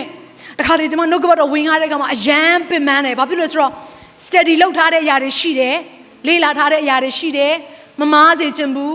ပြောမဲ့အရာတွေအချက်လက်တွေမကြံစေချင်ဘူးအဲ့ဒီချိန်မှာကျမကဘာဖြစ်လဲဆိုတော့တခါတလေကျရင်အားရတာရှိတယ်ဇာတိအားဖြင့်တခါတလေကျရင်အားမရတဲ့အချိန်ရှိတယ်ဝိညာဉ်တော်ဘုရားကိုကျမစကားပြောတယ်ကိုရောသမီးအားမရတဲ့အချိန်တွေရှိတယ်ကို breakthrough မရဘူးလို့ခံစားရတဲ့အချိန်တွေရှိတယ်ဒါနဲ့ဝိညာဉ်တော်ဘုရားကဘာပြောလဲသိလားငါနဲ့အတူနေလုံးနေတာငါကအရှိမအသစ်ဖန်ဆင်းတယ်နေကလမ်းတစ်ကိုရှောက်ယုံမယ်ဘာတွေ complaint တက်နေရလဲဒါကြောင့်မလို့လေတခါတလေကျမနှုတ်ကပတ်တော်ဝင်ရတဲ့အခါမှာကျမကိုယ်၌ခွန်အားမရတဲ့အချိန်တွေရှိပေမဲ့ပြောင်းလဲတဲ့သူတွေယာနဲ့ချီထောင်နဲ့ချီတွေကိုကျမမြင်လိုက်တဲ့အခါမှာအော်ဝိညာဉ်တော်ဘုရားနဲ့စီးမြရတာလွယ်လိုက်တာအခုဘာလို့အရန်ခတ်နေလဲသိလားဘာလို့ခတ်နေလဲသိလားဘာလို့စိတ်တက်ကြနေလဲသိလားဘာဖြစ်လို့ depression တွေဝင်နေလဲသိလားဘာဖြစ်လို့ဝမ်းမြောက်ခြင်းတွေဆုံးရှုံးနေလဲသိလားဝိညာဉ်တော်ဘုရားနဲ့ချိတ်ဆက်ဖို့မိတ္တဟာယဖွဲ့ဖို့စကားပြောဖို့သူ့အတန်ကိုနားထောင်ဖို့အတွက်လိုနေတာအာမင်အာမင်ဒါကြောင့်မလို့ဝိညာဉ်တော်ဘုရားကသူ့ကိုစကားပြောတယ်သူကလည်းဝိညာဉ်တော်ဘုရားကိုဘယ်မြို့ရောက်စကားပြောတယ်တဲ့ဝိညာဉ်တော်ဘုရားရဲ့အတန်ကိုနားထောင်တတ်တဲ့သူကလေဥပမာတစ်ခုပေးမယ်ဆိုပါစို့ကျမကဒီနေ့မှာကျမ်းမာခြင်းနဲ့ဆိုင်တဲ့နှုတ်ကပတ်တော်ကိုဝင်ရတယ်ဆိုပါစို့ဥပမာတစ်ခုနော်အောက်မှာဝိညာဉ်တော်ဘုရားရဲ့ဖွင့်ပြချက်ကိုလက်ခံတဲ့သူတစ် group ရှိမယ်နောက်တစ်ဖွဲ့ကလက်မခံတဲ့တစ် group ရှိမယ်လက်မခံတဲ့ group ကဘယ်လိုကြားမလဲသလားအဲ့ထဲမှာကျမ်းမာတဲ့သူပါတယ်ဆိုပါစို့ငါကျမ်းမာပြီးသားလေဘာလာဟောနေလားမသိဘူးဒီနေ့တော့လာတာအချိန်ကုန်တာပဲဖတ်တင်တယ်ငါရမ်းကျမ်းမာတာငါကျမ်းမာရေးလိုက်စားတယ်ငါကအုံနောက်လဲကောင်းတယ်ငါကစိတ်ပိုင်းဆိုင်ရာလဲအခြေအနေကောင်းတယ်ခန္ဓာပိုင်းဆိုင်ရာလဲအခြေအနေကောင်းတယ်ဒါကြောင့်မို့ဒီနေ့နှုတ်ကပတ်တော်ငါအတွက်မဟုတ်ပေမဲ့အေးဖို့လေတခြားတရားရောအတွက်ဖြစ်နိုင်တယ်သူကဒီလိုစဉ်းစားတာတရားဟောချက်တပုတ်သေးပဲနော်ဒီတပုတ်သေးပဲဒါပေမဲ့ဝိညာဉ်တော်ဘုရားရဲ့ဖွင့်ပြခြင်းကိုခံယူနေတဲ့ပုဂ္ဂိုလ်ကနောက်တနည်းနဲ့ကြားတယ်နောက်တစ်ဖွင့်ပြချက်ကိုတရားဟောဆရာမကြားတဲ့ဖွင့်ပြချက်နဲ့သူကြားတယ်ကျမကိုယ်တိုင်ဖြစ်ခဲ့ဘူးလို့ပြောနေတာအဲ့တော့ဒီနေ့မှာဘုရားကကျမ်းမာခြင်းကိုပေးခြင်းတယ်ဆိုတဲ့အရာကိုဟောတဲ့အခါမှာကိုယ့်အတွက်ပဲမဟုတ်တော့သူကဘယ်လိုစစဉ်းစားလဲဆိုတော့သူ့ရဲ့အထက်ထဲမှာဝိညာဉ်တော်ဘုရားကဘယ်လိုဖွင့်ပြလဲဆိုတော့ငါဟာကျမ်းမာခြင်းအရှင်ဖြစ်တယ်မင်းနဲ့တူတူငါလှုပ်ချင်တယ်မင်းသွားတဲ့နေရာမှာကျမ်းမာခြင်းကိုငါစီစဉ်စေချင်တယ်ကင်ဆာရောဂါမင်းအားဖြင့်ပြောင်းမယ်နော် AIDS ရောဂါမင်းအားဖြင့်ပြောင်းမယ်ဟိုအကျိတ်တွေမင်းအားဖြင့်ပျောက်သွားလိမ့်မယ်နော်မင်းမလုံနိုင်တဲ့အရာတစ်ခုမှမရှိဘူးကျမ်းမာခြင်းဆိုတဲ့အရာကကောင်းကင်နိုင်ငံတော်ရဲ့နော်ဟိုဖြစ်ခြင်းတွေကတစ်ခုဖြစ်တယ်သူကဒီလိုဖွင့်ပြခြင်းခံရတာဝိညာဉ်တော်ဘုရားနဲ့ချိတ်ဆက်ပြီးဝိညာဉ်တော်ဘုရားသမီးကိုစကားပြောပါသားကိုစကားပြောပါထပ်ဖြည့်ပေးပါလို့မပြောတဲ့ပုံကိုယ်တွေကလူရဲ့နားနဲ့ပဲကြားပြီးတော့ဝိညာဉ်တော်ဘုရားနဲ့ချိတ်ဆက်တဲ့ပုံကိုယ်တွေကဝိညာဉ်နားနဲ့ဘုရားကိုကြားလိမ့်မယ်အာမင်ကဲကြည့်နောက်ထပ်အဖြစ်အပျက်တစ်ခုကိုကျွန်မပြောပြမယ်အဲ့ဒါကဘာလဲဆိုတော့ တမန်တော်ဝတ္ထုအခန်းကြီး8အခန်းငယ်9ကနေစပြီးတော့ဖတ်လိုက်မယ်ဆိုရင်ကျမတို့အားလုံးဖိလိပ္ပုအကြောင်းကိုမှတ်မိမယ်လို့ယုံကြည်တယ်ဆရာစောတီကအယံဝင်ခဲ့တယ်သူသိကြိုက်တဲ့ story တစ်ခုဖြစ်တယ်ကျမလည်းအဲ့ story ကိုကြိုက်တယ်အဲ့ဒီနေ့မှာအဲ့ story ထဲကလျှို့ဝှက်ချက်တစ်ခုကိုကျမဖော်ပြမယ်ကဲကျမ်းစာတော့များများဖတ်ရမယ်အဆင်ပြေပါသလားအဆင်ပြေပါသလားအဲ့တော့တမန်တော်ဝတ္ထုအခန်းကြီး8အခန်းငယ်9ကနေ10ကိုကြည့်လိုက်မယ်ဆိုရင်ရှမာရုမြို့မှာဖိလိပ္ပုအပြင်နိုးထမှုအကြီးကျယ်ဖြစ်တယ်အဲ့ဒီကွက်သိဖို့လိုတယ်အာဇုတ်မြို့မှာပေါ်လာတယ်ဆိုတဲ့အရာမလာခင်ရှမာရိမြို့မှာဖိလိပ္ပုအပြင်ကြီးမားတဲ့နိုးထမှုတွေဖြစ်တယ်ကဲဖတ်ရအောင်ဖိလိပ္ပုဒီလည်းရှမာရိမြို့သို့သွား၍ခရစ်တော်၏အကြောင်းကိုဟောလေ၏လူအစုဝေးတို့သည်ကြား၍ဖိလိပ္ပုပြုသောနမိတ်လက္ခဏာတို့ကိုမြင်သောအခါသူ၏စကားကိုတညီတညွတ်ထဲနားထောင်ကြ၏အကြောင်းမူကားနတ်ဆိုးဆွဲသောသူအများတို့၏အထဲမှနတ်ဆိုးတို့သည်ပြင်းစွာသောအတန်နှင့်အော်ဟစ်လျက်ထွက်သွားကြ၏ကိုမလုံနိုင်သောသူခြေမစွမ်းသောသူအများတို့သည်လည်းပဂတိအဖြစ်သို့ရောက်ကြ၏ထိုမြို့သူမြို့သားတို့သည်အလွန်ဝမ်းမြောက်ခြင်းရှိကြ၏အကြီးကျယ်နိုးထမှုဖြစ်နေတဲ့နေရာမှာဘယ်မှုတော်ဆောင်မဆိုပျော်တယ်ကျမတော်မှအခုသစီရီအသင်းတော်မှာဒီအသင်းတော်မှာကျမဝင်ငှားရတဲ့အခါမှာအရန်ပျော်တာတခြားသောနေရာတွေကိုသွားရင်ဒီနေရာကိုလွမ်းတယ်ဘာဖြစ်လို့ဒီမှာရှိသူတွေအရန်နိုးထနေတာကိုလူများတာနဲတာနဲ့မဆိုင်ဘူးနော်နိုးထတဲ့ atmosphere ကလေထုကကွာကိုကွာတာကျမဘာပဲပြောဒီနေရာကိုပြန်ရောက်လာပြီးတော့အမှုတော်ဆောင်ရမယ်ဆောင်ရတဲ့အခါတိုင်းမှာကျမအရှိန်အဟုန်နဲ့ yes လုပ်နိုင်တယ်တချို့သောနေရာမှာကျမဒီလိုပဲဟောရတယ်ဟုတ်ကဲ့ဘုရားခင်အသင်ကိုချစ်တယ်မိတ်ဆွေမလှုပ်တော့မလှုပ်ရဲဘူးတချို့သောနေရာမှာတော့ခေါင်းတစ်လုံးပဲပေးဖော်တာမသိတရားရုံးမှာတခါတည်းတရားစစ်နေသလိုပဲဂွင်ထဲထည့်ထားတာ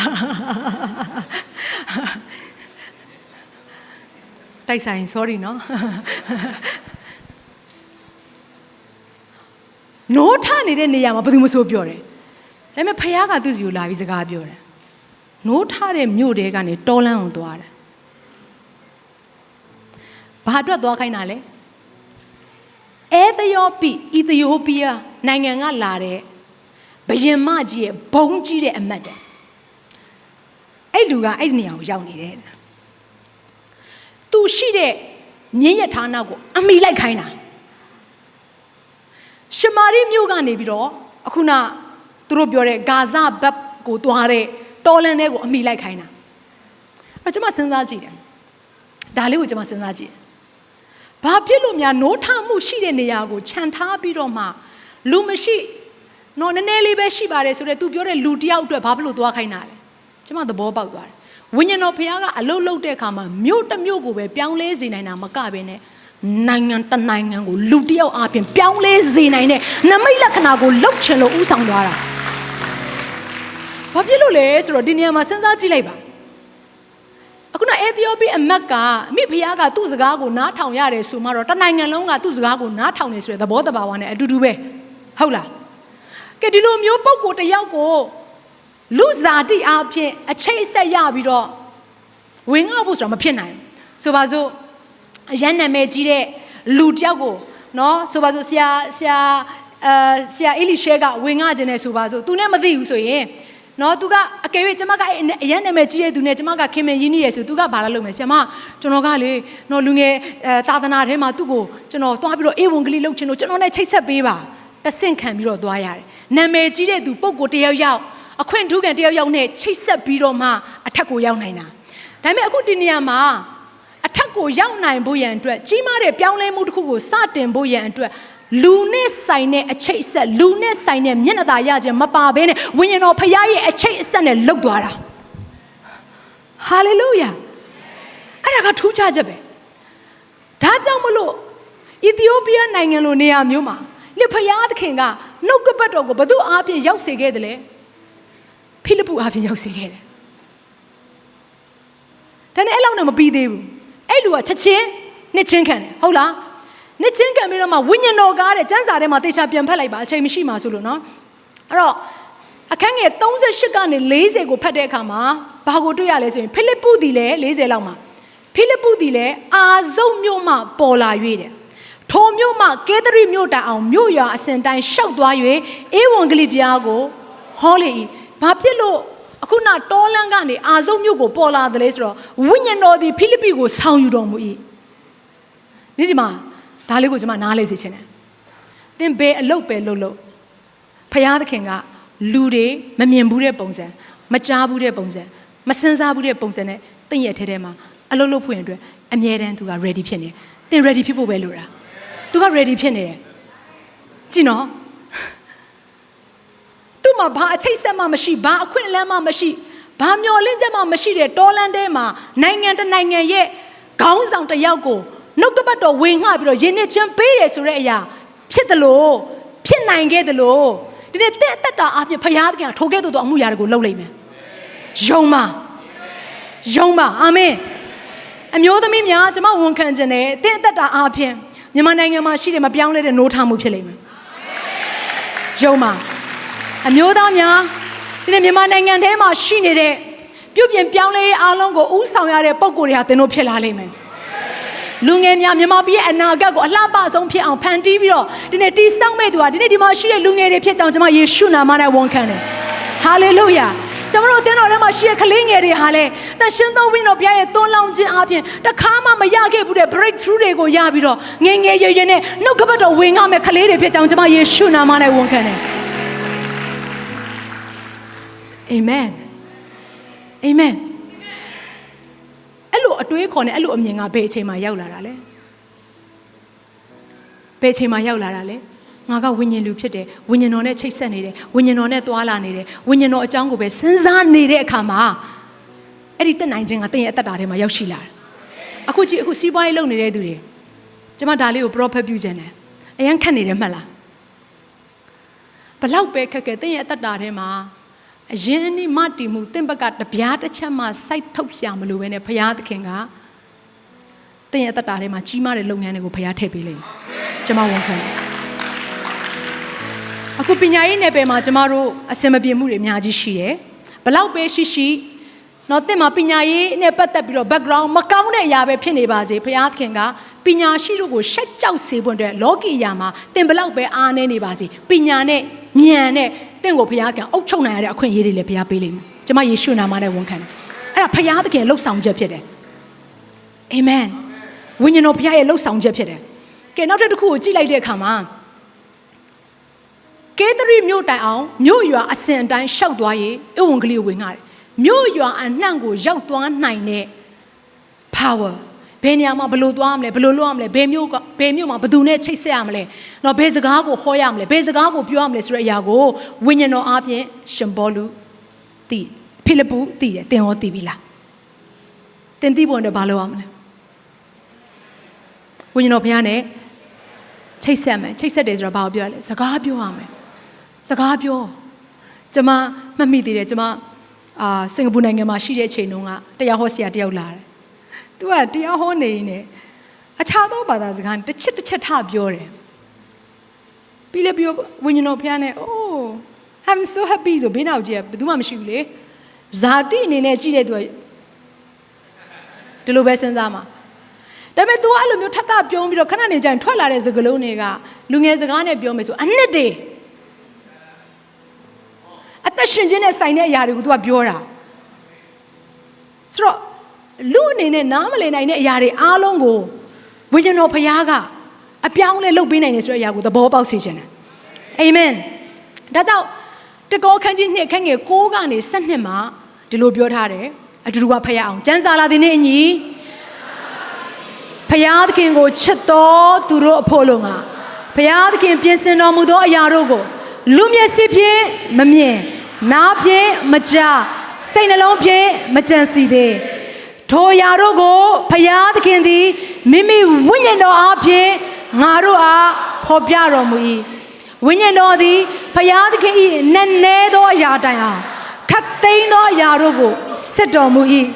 လူ၏နက်နဲသောအရာကိုလူ၌ရှိသောမိမိစိတ်ဝိညာဉ်မှတပါအဘယ်သူသိသနည်းထိုနည်းတူဘုရားသခင်၏နက်နဲသောအရာကိုဘုရားသခင်၏ဝိညာဉ်တော်မှတပါအဘယ်သူများမသိကြည်ကြည်လေးငါတို့သည်လောကီဝိညာဉ်ကိုမခံရကြဖ ဖယားသခင်ပေးတော်မူသောအရာတို့ကိုသိချင်းအလုံးကဖယားသခင်ထံမှကြွလာသောဝိညာဉ်ကိုခံရကြပြီဟာလေလုယာဟာလေလုယာလက်ခုပ်တီးတော်ဒီနေ့ထိုဘုရားကိုကျေးဇူးတင်ရအောင်ဖယားသခင်နဲ့နေတဲ့အရာတွေကိုကျမတို့သိခွင့်ရှိတယ်အဲ့နဲ့နေတဲ့အရာကိုဖယားကသူ့ရဲ့ဝိညာဉ်တော်အပြင်ကျမတို့ကိုဖော်ပြလိုက်မယ်အာမင်တခါတည်းကျမတို့ဒီမှာဆုတောင်းပေးရတဲ့ရောက်လာတဲ့သူတွေကျမတို့ဘယ်လိုဆုတောင်းပေးရမလဲမသိဘူးဘယ်ကနေစဆုတောင်းပေးရမလဲမသိဘူးသူတို့ကလည်းပညာစမ်းနာလားဘာလားတော့မသိပါနော်ရခိုင်လို့မသိပါဆရာမကိုဖယားဖော်ပြသလိုတောင်းလိုက်တော်ဒီလိုပဲခက်တီတီပဲဒါပေမဲ့တောင်းလိုက်တဲ့အချိန်မှာဘာဖြစ်ဆိုမျက်ရည်ပေါက်ပေါက်ပေါက်ကျတဲ့အစင်တီဖယားဖြစ်သွားစေသူ့ရဲ့နောက်ကျောင်းတွေအားလုံးကိုဖယားဖော်ပြတယ်သူအခုလှုပ်နေတဲ့အရာအားလုံးကိုဖော်ပြတယ်သူလှုပ်ချင်တဲ့အရာအားလုံးကိုဖယားဖွင့်ပြတယ်အာမင်အဲ့တော့အရန်လွယ်တယ်လူတစ်ယောက်ပြောင်းလဲဖို့အတွက်ဝိညာဉ်တော်ဖယားနဲ့ချိတ်ဆက်ပြီးအလုပ်လုပ်တဲ့အခါမှာလွယ်ကူတယ်ဒီလိုပဲသင်ကအခုဒီလောကမှာဖယားကသင်ကိုအမှုတော်ဆောင်နေရာမှာထားချင်မှထားလိုက်မယ်တနည်းအားဖြင့်အချိန်ပြည့်အမှုတော်ဆောင်ကိုပြောတာခရိယန်တိုင်းကတော့ဖယားရဲ့အစီကိုခံနေတဲ့သူတွေပဲဒါပေမဲ့အချိန်ပြည့်အမှုတော်ဆောင်မဟုတ်ဘဲနဲ့သင်ကအပြင်လောကမှာနော်နယ်ပယ်တစ်ခုခုမှာသင်ရှိနေတယ်ဆိုပါစို့အဲ့ဒီနယ်ပယ်ထဲမှာသင်ရောက်တဲ့အခါမှာသူတစ်ပါးနဲ့မတူတဲ့တောင်းနေအားလုံးရဲ့အထွတ်ကိုသင်ရောက်နိုင်ဖို့တဲ့ဝိညာဉ်တော်ဘုရားကကူညီနိုင်တယ်။အောင်မြင်ခြင်းတကာတွေအောင်မြင်ခြင်းရဲ့အထက်ကိုသင်ကိုဘုရားကပို့ပေးနိုင်တယ်။ဉာဏ်ပညာရဲ့အထက်ကိုဘုရားသင်ကိုပို့ပေးနိုင်တယ်။အာမင်စီးစိမ်ရဲ့အထက်ကိုသင်ကိုဘုရားပို့ပေးနိုင်တယ်။အခုကျွန်မဒီနေရာမှာတချို့သောအရာတွေကိုကျွန်မပြောလို့မရအောင်။တကယ့်ကိုဘုရားသခင်ရဲ့ဝိညာဉ်တော်အားဖြင့်0ကနေပြီးတော့တကယ့်ကိုဘီလီယံနာအထိဖြစ်ပျက်သွားတဲ့ပုံကိုယ်ရဲ့အကြောင်းကိုเนาะဒီနိုင်ငံကတော့မဟုတ်ဘူးအခြားနိုင်ငံရဲ့မိတ်ဆွေတွေထဲမှာကျွန်မကြားရတယ်အရန်အံ့ဩစရာကောင်းတယ်တကဘာလုံးကိုကင်လှုပ်နိုင်တဲ့သူတွေဖြစ်ဖခင်ကနော်အဲ့လိုအသုံးပြုနေတဲ့ဆိုတဲ့အရာတွေကိုကျွန်မကမြင်ရတယ်ကြားရတယ်မကြခင်မှာလဲသူတို့စာအုပ်ထုတ်မယ်ဒါပေမဲ့စာအုပ်ထုတ်ခြင်းမလာခင်မှာနော်ဒါကprivacy ဖြစ်တဲ့အတွက်ကြောင့်မို့ကျွန်မပြောပြလို့မရအောင်သို့တော့ဝိညာဉ်တော်ဖခင်ကသူ့ရဲ့အသက်တာထဲမှာအလုတ်လုတ်တဲ့အရာကလေတကယ့်ကိုကြောက်ခမန်းလေးအလုတ်လုတ်တာဖြစ်တယ်ဖခင်ကအခုသူ့ကိုဘာဆက်ပြောလဲဆိုတော့မင်းကဘီလီယံနာတွေမကအခုတော့ဘီလီယံနာနော်နိုင်ငံတော်တော်များများကိုတခါတည်းနော်ဝယ်နိုင်တဲ့အဲ့မှာရှိတဲ့ property တွေကိုဝယ်နိုင်တဲ့ပုံကိုဖြစ်တယ်သူ့ကို trillion နာအထိဖခင်ကသူ့ကိုကောင်းကြီးပေးမယ်လို့ပြောတဲ့အခါမှာသူ့အနေနဲ့နမိတ်လက္ခဏာတွေကိုဇက်တိုက်ဝိညာဉ်တော်ဖခင်အပြင်မြင်ခဲ့တော့ yes and amen သူပဲဒါပဲထူလိုက်တယ်ဒါပေမဲ့အဲ့လိုလူရဲ့အထဲထဲမှာဖခင်ကဝိညာဉ်တော်ဖခင်အပြင်ဘာလို့ဖွင့်ပြတယ်လဲဆိုတော့သူ့ဘက်ကလည်းဝိညာဉ်တော်ဖခင်နဲ့ပတ်သက်တဲ့အရာကိုအမြဲတမ်းစဉ်းစားနေတာဖခင်နဲ့ပတ်သက်လာတဲ့အရာငါဘာလုပ်ရင်ကောင်းမလဲငါရဲ့ငွေကြေးတွေကိုဘလို့အသုံးပြုရင်ကောင်းမလဲဘယ်နေရာမှာဖခင်သုံးစေချင်လဲဒီလိုစဉ်းစားနေတာအဲ့လိုစဉ်းစားနေပြီးတော့ဝိညာဉ်တော်ဖခင်နဲ့ချိတ်ဆက်နေတဲ့ပုံကိုယ်တွေကိုဝိညာဉ်တော်ဖခင်ကနောက်ဆုံးသောကာလရဲ့စီးစဉ်ကိုပေးတာမဆန်းဘူးအာမင်ဉာဏ်ပညာတွေတခါတည်းသူတို့မစဉ်းစားနိုင်တဲ့ပုံစံတွေနဲ့သူ့ကိုဖွင့်ပြတာမဆန်းဘူးအခုနောက်ဆုံးနေအများကြီးရှိနေသေးတယ်အခုကျမတို့သိထားတဲ့ technology တွေအရင်မြင့်ပါတယ်ဆိုတဲ့အရာတွေကအခြားသောနိုင်ငံတွေမှာသူတို့သိထားတဲ့ technology တွေတော့ကျမတို့လိုက်မမီတဲ့အရာရှိတယ်အခု hints လေးနည်းနည်းပြောပြမယ် magnet လို့ခေါ်တဲ့တန်လိုက်ကနောက်ဆုံးထဲရတစ်ခုဖြစ်လာတော့မယ်တန်လိုက်အားဖြင့်လှုပ်ဆောင်မဲ့အရာတွေအများကြီးရှိတယ်အဲ့တော့တနည်းအားဖြင့်ချမ်းသာကြွယ်ဝမှုနဲ့ဆိုင်တဲ့အရာကိုခုနတယောက်က revelation ရတာဖျားဖွင့်ပြတာကြည့်နော်ဒါကြောင့်မို့စီးပွားရေးနယ်ပယ်ထဲမှာသင်ရှိနေတဲ့အခါပဲဖြစ်ဖြစ်အိမ်တော်မိသားစုပဲဖြစ်ဖြစ်ပညာရေးထဲမှာပဲဖြစ်ဖြစ်ဘယ်ကဏ္ဍပဲမဆိုသင်ရှိနေတဲ့နေရာမှာဘုရားသခင်ကသူတစ်ပါးနဲ့မတူတဲ့ဖွင့်ပြချက်တွေကိုဝိညာဉ်တော်အားဖြင့်သင်ကိုဖွင့်ပြခြင်းနဲ့သင်ကနားထောင်ရမှာသင်ကအချိန်ပေးရမှာသင်ကလောကနဲ့ဆိုင်တဲ့အရာတွေအားလုံးကိုရက်တက်လိုက်ဖွင့်တဲ့ဒီနေ့ဘုရားသခင်ကအလိုတော်ရှိတယ်။ဘာလို့တမန်ကျမ်းစာထဲမှာပြန်ကြည့်လိုက်တဲ့အခါမှာဘာတွေ့ရလဲဆိုတော့အေဖက်ဩရာစာအခန်းကြီး9အခန်းငယ်16ကနေ18မှာဒီလိုပြောထားတယ်ယခုနေ့ရက်ကာလတို့သည်ဆိုးရုပ်သောကြောင့်ကာလအချိန်ကိုရွေးနှုတ်ကြလော့တနည်းအားဖြင့်နေ့တိုင်းပြင်းမနေနဲ့နေ့တိုင်းဝိညာဉ်ပိုင်းစာမှာရေးသားခုံမနေနဲ့ဖခင်နဲ့စကားပြောခြင်းဖခင်ရဲ့နှုတ်ကပတ်တော်ကိုလေ့လာခြင်းဖတ်ရှုခြင်းတရားစကားကိုနားထောင်ခြင်းဆိုတဲ့အရာတွေကိုပြန်လည်ပြီးတော့လုပ်ကြအာမင် Don't be lazy hallelujah ကာလအချိန်ကိုရွေးနှုတ်ကြဉာဏ်ပညာရှိကြအာမင်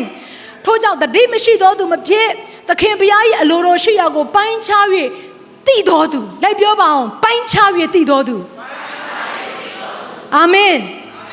ဖယားသခင်အလိုတော်ရှိတဲ့အရာကဘယ်အရာဖြစ်တယ်လဲဆိုတဲ့အရာကိုပိုင်းခြား၍သိတော်သူတနည်းအားဖြင့်ဝိညာဉ်ပိုင်းဆိုင်မှာကြီးထွားတော်သူတွေဖြစ်ကြပါတယ်ထိုကဲ့သို့ဖြစ်နိုင်ဖို့ရန်အတွက်ဖယားက hints ပေးထားတယ်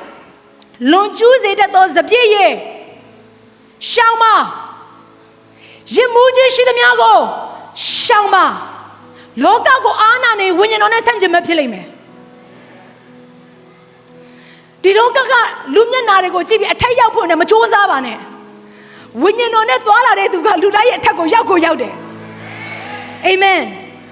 အာမင်ဖခင်ကဘာပြောလွန်ကျူးစေတတ်သောစပြည့်ရည်နဲ့ရင်မှုခြင်းကိုရှောင်၍ကျွန်မပြောပြမယ်ဒီထဲမှာ celebrities တချို့ပါတယ်အရက်ကျင်ညာတွေမရိုက်ကြပါနဲ့ရင်မှုခြင်းနဲ့ဆိုင်တဲ့ဆက်လက်ကြော်ညာတွေမရိုက်ကြပါနဲ့ဘေးကြော်ညာတွေမရိုက်ကြပါနဲ့ကြိုတင်ပြောတာပြီးမှဆရာမကျွန်တော်လှုပ်တင်လားမလှုပ်တင်လားတခါတည်းပြောမယ်ကျမ်းစာအရအာမင်အဲ့ဒီအရာနဲ့ပတ်သက်လာမယ့်ငွေကြေးကိုမမတ်မောကြပါနဲ့အာမင်နောက်တစ်ဖယားသခင်ကစီးစိမ်ဥစ္စာကိုသူ့ရဲ့ဖြောင့်မတ်ခြင်းနီးလန်တန်ရှင်းခြင်းနီးလန်နဲ့ပေးနိုင်တယ်ဆိုတဲ့အရာကိုကျွန်မဒီနေ့တင်ကောင်းပါခြင်းတယ်အာမင်ဖယားကိုသင်ပေးလိုက်ပြီဆိုရင်ပေးလိုက်တဲ့အရာအတိုင်းမှာတိုးပွားခြင်းရှိတယ်အာမင်အဲ့ဒီအရာနဲ့ဆိုင်တဲ့ငွေကြေးသင်ဆုံးရှုံးသွားပြီဆိုရင်တိုင်း100ပဲဆိုပါစို့ပြန်လာမဲ့အရာကတိုင်း100မကဘူးကျင်းသေးတယ်တောင်းရင်မကုံနိုင်တော့ငွေကြေးနဲ့ကောင်းကြီးမင်္ဂလာကိုတည့်ရဲ့တက်တာထဲမှာသွန်လောင်းပေးနိုင်တယ်အာမင်အဲ့တော့စပြည့်ရည်နဲ့ရင်မှုခြင်းကိုရှောင်မှ hints ကပါလေအဖြေကပါလေဖယားသခင်ရဲ့အလိုတော်ရှိတဲ့အရာကိုပိုင်းခြား၍တည်တော်သူဖြစ်ဖို့နဲ့ဝိညာဉ်တော်နဲ့ပြည့်စုံလျက်ရှိကြလော့ဝိညာဉ်တော်နဲ့ပြည့်စုံလျက်ရှိကြလော့လည်းပြောပါဝိညာဉ်တော်နဲ့ပြည့်စုံလျက်ရှိကြလော့ခဏတစ်ဖြုတ်ရှိခိုင်းတာမဟုတ်ဘူး present continuous tense အမြဲတမ်းရှိခိုင်းတာနေ့တိုင်းဆူဇန်နာနေရဝိညာဉ်တော်ဖယားကိုစောင့်နေရမယ်ဆူဇန်နာမင်းနဲ့ဝိညာဉ်တော်ဖယားနဲ့ပြည့်နေရမယ်အိုးဆူဇန်နာဝိညာဉ်တော်ဖယားကိုတောင်းခံပါဒီလိုကိုယ့်ရဲ့ဝိညာဉ်ကိုစကားပြောပါတစ်ဖက်မှာဝိညာဉ်တော်ဖယားကိုစကားပြောပါဝိညာဉ်တော်ဖယားတွန်းလောင်းပါအစမပြတ်တွန်းလောင်းပါမရက်တတ်မှာနဲ့ဒီလိုပြောရမှာဖြစ်တယ်ဟာလေလုယာအာမင်ဒါကြောင့်မလို့သတို့သမီး10ယောက်ရဲ့အဖြစ်အပျက်ကိုကျမတို့အားလုံးမှတ်မိမယ်လို့ကျမယုံကြည်တယ်သတို့သမီး10ယောက်မှာ9ယောက်ကမိုက်လိုက်တာတဲ့ဖခင်ကဒီလိုမှတ်တမ်းတင်ထားတယ်နောက်ထပ်9ယောက်ကိုတော့ပညာရှိလိုက်တာတဲ့ပညာရှိတဲ့သတို့သမီးကဘလို့သတို့သမီးလဲဆိုတော့မိမိရဲ့စီအိုးထဲမှာမိကွက်ထဲမှာစီအပြည့်ပြည့်ထားတဲ့သူကိုပညာရှိတဲ့သူလို့ခေါ်တယ်တန်တဲ့အဲ့ဒီပညာမဲတဲ့သူတွေကသူတို့သားလဲလာကောကြိုဖို့ရန်အတွက်အလင်းမရှိတော့ကြိုဖို့ရန်အတွက်အလင်းမရှိတဲ့အခါမှာစီရှိတဲ့ပညာရှိတဲ့အမျိုးသမီးတွေစီကသွားပြီးတော့ချီးတာငားတာဒါနဲ့ပညာရှိတဲ့မျိုးသမီးတွေကဘာပြန်ပြောလိုက်လဲမင်းတို့ကပေးလို့မရအောင်ငားလို့မရအောင်စီရောင်းတဲ့သူစီမှာစီသွားဝေကြတဲ့စီရောင်းတဲ့သူဆိုတာဘာတူလဲစီရောင်းတဲ့သူဆိုတာဘာတူလဲဝိညာဉ်တော်ဖျားဖြစ်တယ်ဝိညာဉ်တော်ဖျားဖြစ်တယ်စီအပြည့်ရှိခြင်းဆိုတာဘာလဲဝိညာဉ်တော်ဖျားနဲ့ရင်းနှီးမှုအပြည့်အဝရှိခြင်းကိုပြောနေတာဝိညာဉ်တော်ဖျားရဲ့ဖြည့်ခြင်းကိုခံထားရတဲ့အရာကိုပြောနေတာအာမင်ဒါကြောင့်မို့ဖယားသခင်ရဲ့ဝိညာဉ်တော်နဲ့ယဉ်ကျေးကြောင်းဝင်ခြင်းဆိုတာအငှားပေးလို့မရဘူးဝိညာဉ်တော်ဖယားနဲ့ယဉ်ကျေးကြောင်းဝင်ခြင်းကိုဆရာမဆူဇန်နာမင်းကဝိညာဉ်တော်ဖယားနဲ့အရင်ယဉ်ကျေးကြောင်းဝင်နေလို့ကျွန်မအငှားပေးလို့မရဘူးဒါပေမဲ့ကျွန်မကတတိပေးလို့တော့ရတယ်အခုနောက်ပညာရှိတဲ့သူတို့သမီး9ယောက်ကတတိပေးတယ်လို့စီပိုင်ရှင်ထံမှာစီသွားဝေကြအာမင်မနေ့မိုးလေးလေစီပိုင်ရှင်နဲ့ချိတ်ဆက်မယ်ဓာတ်စီပိုင်ရှင်ပြောတာမဟုတ်ဘူးဇာတိအကြောင်းကိုစဉ်းစားတဲ့ပုဂ္ဂိုလ်တွေတခါတည်းဖျားဖွင့်ပြတယ်ဓာတ်စီအကြောင်းကိုစဉ်းစားနေတာရက်လိုက်ဖျားအကြောင်းလာဖို့ဓာတ်စီမရှိတဲ့ခြေချင်းလာလို့ရတယ်တကယ်လာလို့ရတယ်ကျွန်မပြောပြမယ်ကြုံတုံးလေးမြန်မာပြည်မှာ2008ခုနှစ်လောက်တုန်းကနာဂစ်အကြီးကျယ်ဖြစ်တယ်ကျွန်မအဲ့တော့ကျွန်မရဲ့ဖျားအကြောင်းကခွဲကြံမှာကျမနေတာမြင်းဒီကုန်းမှာကားကြုံမရှိလို့လမ်းလျှောက်ပြီးတော့လာတယ်ကိုဝင်9လကျော်နေပြီကျမပြောပြမယ်ဝိညာဉ်ပိုင်းစာမှာဝိညာဉ်သဘောနဲ့ပြည့်တဲ့သူကဘယ်ရမှသူ့ရက်တန်လို့မရအဲ့ဒါကိုသဘောပေါက်ရမှာအဲ့ဒါကိုသဘောပေါက်မှာဝိညာဉ်ရောက်ကိုအမြဲတမ်းစာငတ်နေတာမြင်တတ်တာကြားတတ်တာလိုချင်တာအာမင်အာမင်အွန်လိုင်းမှာရှိတဲ့ညီကောင်မောင်မများမိမိစိတ်ဝိညာဉ်ကိုစကားပြောပါငါဟာတန်ရှင်းသောဝိညာဉ်တော်ဘုရားကိုလိုချင်တတ်မှတ်တော်သူဖြစ်တယ် Amen.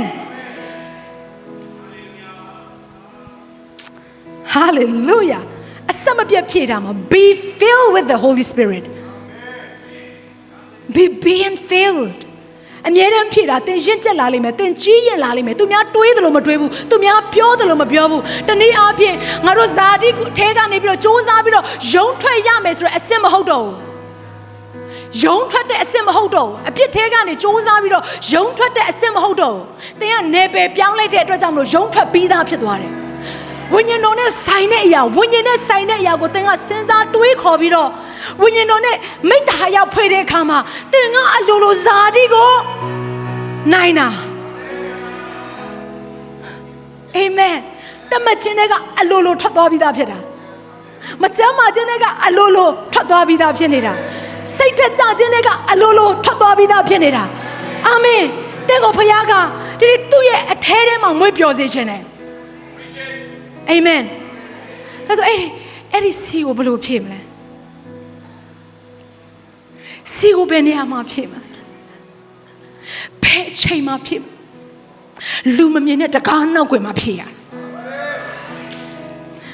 ပြန်ကြည့်ပါအေလိရှဲစီကိုမုတ်ဆိုးမတယောက်လာတယ်သူ့သားနှစ်ယောက်ကကြုံခံရတော့မယ်ဒီဖြစ်အလုံးမမိလားမသိဓမ္မရာဇဝင်ထဲမှာသူ့သားနှစ်ယောက်ကကြုံခံရတော့မယ်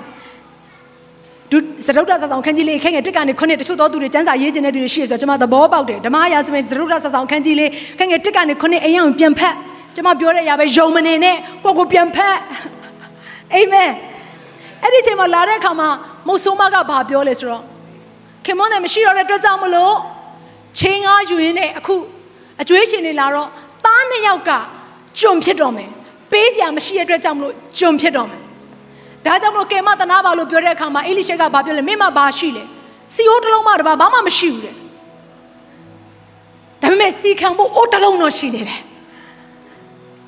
ဟာလေလုယာတချို့သောသူတွေတန်ရှင်းသောဝိညာဉ်တော်ဘုရားနဲ့လုံးဝအချိတ်ဆက်မရှိတဲ့သူတွေရှိလိမ့်မယ်ဒါပေမဲ့အဲ့ဒီဝိညာဉ်တော်ဘုရားကလက်နေတဲ့သင်ရဲ့အသက်တာထဲမှာသူဖြည့်ပေးခြင်းနဲ့အရာရှိစာငတ်မှုလေးကအိုးတစ်လုံးစာလောက်တော့ရှိဖို့လိုတယ်တကန့်လေးတော့ထားတာဝိညာဉ်တော်ဘုရားသင်ကိုဖြည့်ပေးလို့ရတယ်အာမင်အဲ့ဒီအချိန်မှာဘာပြောလဲဆိုအိမ်ကြီးချင်းတွေမှာတဲ့လက်တဲ့အိုးတွားပြီးတော့ငားပါတယ်ငားခဲ့အိမ်ကိုရောက်တဲ့အခါမှာသားတို့ကိုခေါ်ပြီးတော့မင်းတကားပိတ်လိုက်တော့တယ်မိသားစုတွေခေါ်ပြီးတကားပိတ်လိုက်အာမင်ဆိုရှယ်မီဒီယာနဲ့ဆိုင်တဲ့ရောက်ကိုခဏလောက်တကားပိတ်ထားပါအောင်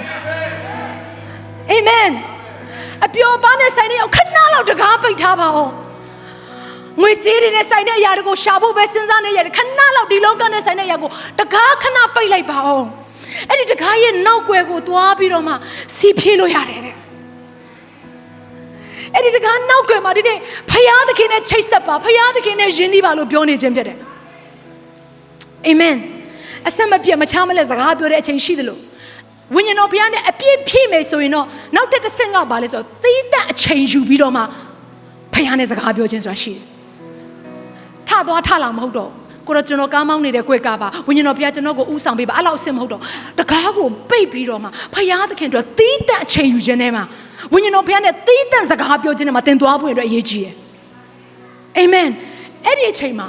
သင်ရဲ့အသက်တာထဲမှာရှိနေလက်နေတဲ့အရာတိုင်းကိုဉာဏ်ပညာမဲ့နေလားဉာဏ်ပညာဆိုတော့အိုးတဲ့ကိုဉာဏ်ပညာသွန်လောင်းပေးမယ်အစွမ်းတတိမဲ့နေလားတတိမရှိဘူးလားရဲရင်ချင်းတွေကုန်နေလားအဲ့ဒီအိုးထဲမှာဝိညာဉ်တော်ဘုရားကရဲရင်ချင်းတတိဆိုတဲ့အရာကိုထည့်ပေးမယ်သင်ကဖယားစကားပြောဖို့ရန်အတွက်နှုတ်ရှာပါဇက်ကတော့တခါတည်းဖယားစကားမရှိတဲ့အိုးတစ်လုံးဖြစ်နေသလားအဲ့ဒီအိုးထဲမှာဝိညာဉ်တော်ဘုရားကသူ့ရဲ့နှုတ်ကပတ်တော်ကိုဖြည့်ပေးမှာဖြစ်တယ်ဟာလေလုယာ။အိုသင်ရဲ့အသက်တာထဲမှာလက်နေတဲ့အိုးမှန်သမျှကိုဖြည့်ပေးဖို့အတွက်ဝိညာဉ်တော်ဘုရားကအစဉ်သင်းရှိတယ်သင်လောမယ့်အရာကတကားနောက်ွယ်ကိုသွားတကားကိုပိတ်လိုက်ပါ